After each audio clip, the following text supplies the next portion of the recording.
Hey guys, it's Tyler McKinney back here again, and today I want to talk about the XFL. And I was going to do a video on why the XFL needs to get a guy like Chad Kelly on the field, and they need to get him in their league, but unfortunately, he's already signed to the Colts practice squad.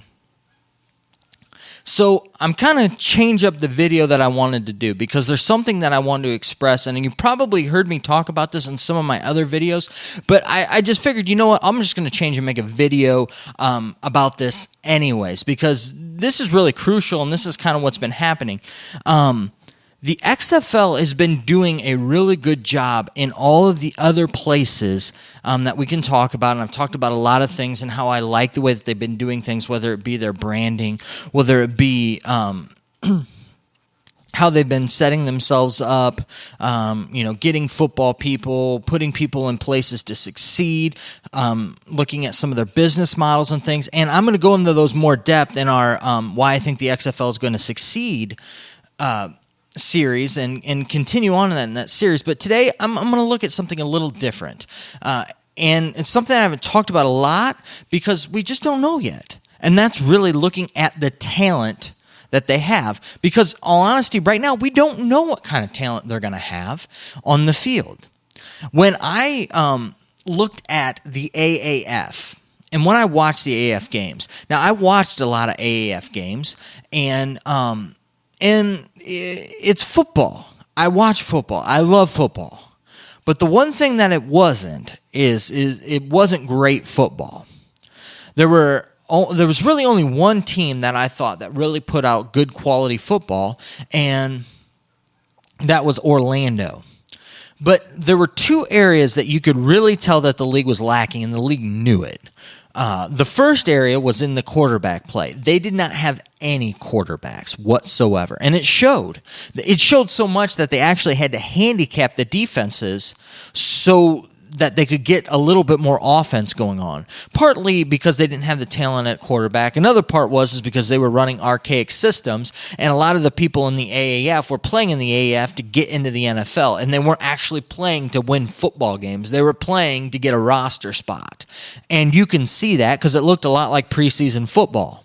The only ones that were actually out there going to win, and which I think was Steve Spurrier with the Orlando team, and it showed. But the quarterback play was not good. Across the league was not good. You had one team that had good quarterback play, and you saw what happened. It was Orlando. They went 7-1, and they lost that one game because it's kind of a crazy situation, and they kind of had a letdown game in that. But not only that, you had the quarterback play, which was the initial big thing. But the other thing that was big for them was they just didn't have explosive players on the perimeter. I mean, their skill positions were guys, and I don't want to take anything from them, but they weren't explosive. A lot of the teams, they didn't have those explosive guys that could just break it. There really weren't very many plays that would, break, and you'd see an 80-yard touchdown, or like what we saw with Monday night with Odell Beckham, where he catches the ball and he is just gone. They didn't have that, and that's one thing that the XFL really needs to do. They need to get some dudes. And what I was going to say is they need to take a chance on a guy like Chad Kelly. Chad Kelly, if you watched him in college, the man's got a whole heck of a lot of talent. The problem is what you get with that talent. You get a guy who's talented, but a guy who's not disciplined, a guy who gets in trouble off the field, and unfortunately turns out into being, that he's not worth really having on your team and representing your team because of what type of trouble he's going to get in outside of the, the field and the decisions that, that he's going to make. He's not, he's a gunslinger, but he's a loose cannon. And these NFL teams, there's plenty of talent out there to where they don't need a loose cannon like that on their team. But They'll keep him around just in case because he's talented, and that's why he got signed to the practice squad. But the XFL's got to figure out a way to get talented guys like that on the field, because a guy like Chad Kelly is going to excel in the XFL, especially this first season. They get a guy like that with some raw talent and maybe down on his luck, and he knows this is his last shot. He might buck up, and especially playing against some guys that aren't always when you look across the board, it's not all NFL talent across the board, to where he can really stand out and shine and hone a few things there for this first season. You're gonna see some things that might shock you, and he might figure some things out and turn into a great player. But they need to get guys like this. And I think that this is one of the areas where Vince McMahon needs to take some chances. And listen, I think he's in a great position, because the reality of it is that even though it's not really been in football, but Vince McMahon knows talent. He's done it his whole life, his whole career. He's seen talent and brought it up through wrestling. Now, granted, I know that it's wrestling and this is football, but the same principles hold true. Having to deal with, to take a risk on a guy that may be a little bit of a loose cannon, but man, is he great in the ring? Or you know what? These people are great on the mic. Let's try to figure out how to get him in the ring. Whatever. He sees talent. He understands talent, and he knows talent. One of the things that was very tough for the AF, like I just explained, they didn't really have the talent, and it showed. And I think Vince and Oliver Luck know they need talent for this thing to succeed and this thing to go places. Because if they can get a decent product on the field, it'll go places. They are set up to succeed and to take this thing places. They've got the TV deals. They've got some primetime places where they can really get in there, showcase what they're doing on a stage when nobody else is doing anything else. So they've got themselves right there, and man, they can throw some games together, and you'll be surprised what will happen. And see, it isn't like we need this great football for people to watch. The fact of the matter is hundreds of thousands of people are going to college football games every Saturday, and they're watching these kids that aren't NFL talent. They're passionate about it. Yeah, yes, we've got the whole college thing rolled up into it, but the fact of the matter is that you got people watching for a good game. We just got done watching that LSU Texas game, and you know what? That was a big, high-scoring game.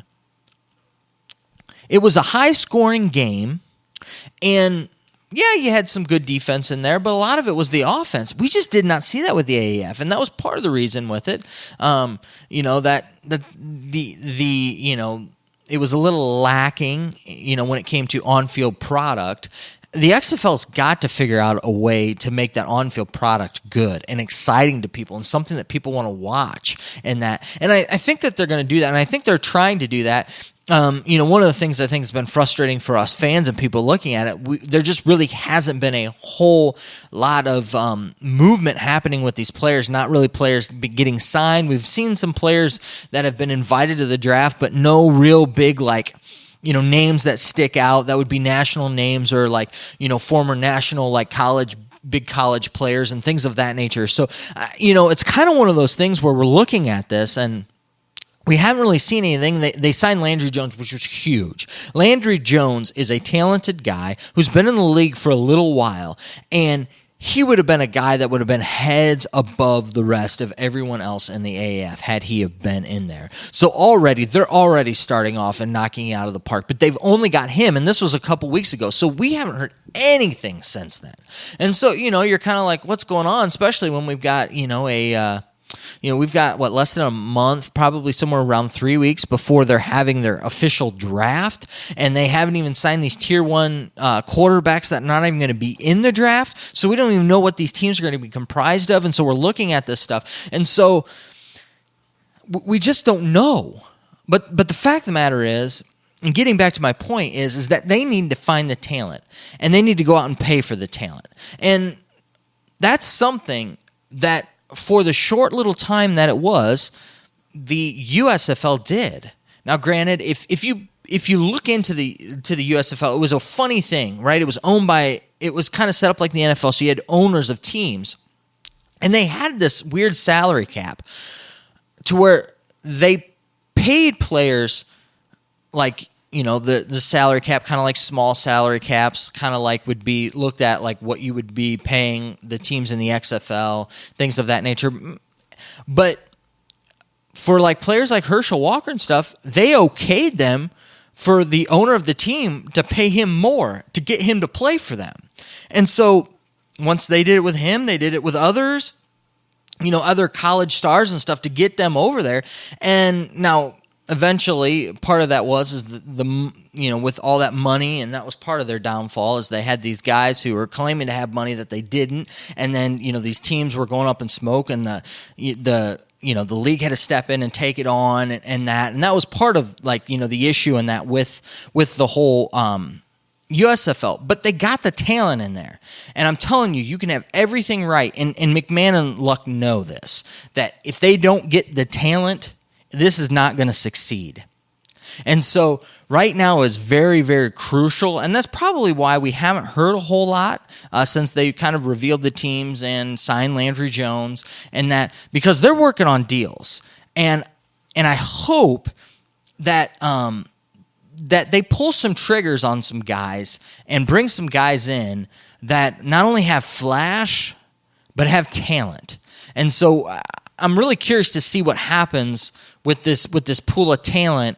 So I'm just really curious to see what is going to happen, and I wanted just to take some time today, and I just wanted to look at just kind of the whole talent situation and kind of that thing that we just don't know about yet, but I just want to talk about it because that is going to be the biggest thing for the XFL to succeed. I think that they're doing great and everything else, and they're hitting home runs in all the other areas.